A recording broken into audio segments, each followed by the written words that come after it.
தூத்துக்குடியில் முதல் முறையாக கடல் நீரை குடிநீராக்கும் திட்டம் தமிழ்நாடு அரசால் கொண்டுவரப்பட இருக்கிறது. தூத்துக்குடியில் முதல் முறையாக கடல் நீரை குடிநீராக்கும் திட்டத்தை செயல்படுத்த தமிழ்நாடு அரசு திட்டமிட்டிருக்கிறது. முள்ளக்காடு கிராமத்தில் 904 கோடி ரூபாயில் கடல் நீரை குடிநீராக்கும் திட்டத்தை செயல்படுத்த தமிழ்நாடு அரசு திட்டமிட்டிருக்கிறது.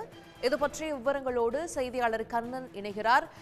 கண்ணன், இந்த கடல் நீரை குடிநீராக்கும் திட்டம் எந்த பகுதியில் செயல்படுத்தப்பட இருக்கிறது, என்ன மதிப்பீட்டில் செயல்படுத்தப்பட இருக்கிறது, இது பற்றிய விவரங்கள் எல்லாம் என்ன? சென்னை போன்ற அந்த பெருநகரங்களில் குடிநீர் தேவையை பூர்த்தி செய்வதற்கு தமிழ்நாடு அரசானது கடல் நீரை குடிநீராக்கும் திட்டத்தை செயல்படுத்தி வருகிறது.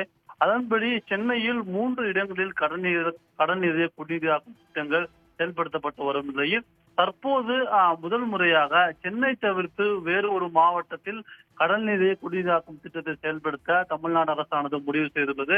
அதன்படி தூத்துக்குடியில் முதல் முறையாக கடல் நீரை குடிநீராக்கும் திட்டமானது செயல்படுத்தப்படுவது.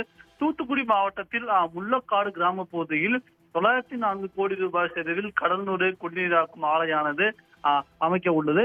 தினசரி 600 மில்லியன் லிட்டர் கொள்திறன் கொண்ட கடல் நீரை குடிநீராக்கும் ஆலையை அமைப்பதற்கு சிப்காட் நிறுவனமானது டெண்டர் கோரியுள்ளது.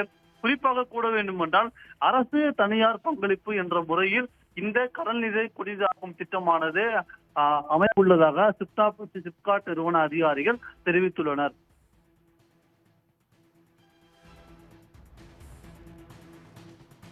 தகவல்களுக்கு நன்றி கண்ணன். உடனுக்குடன் செய்திகளை தெரிந்து கொள்ள சன் நியூஸ் பெல் ஐகானை கிளிக் பண்ணுங்க.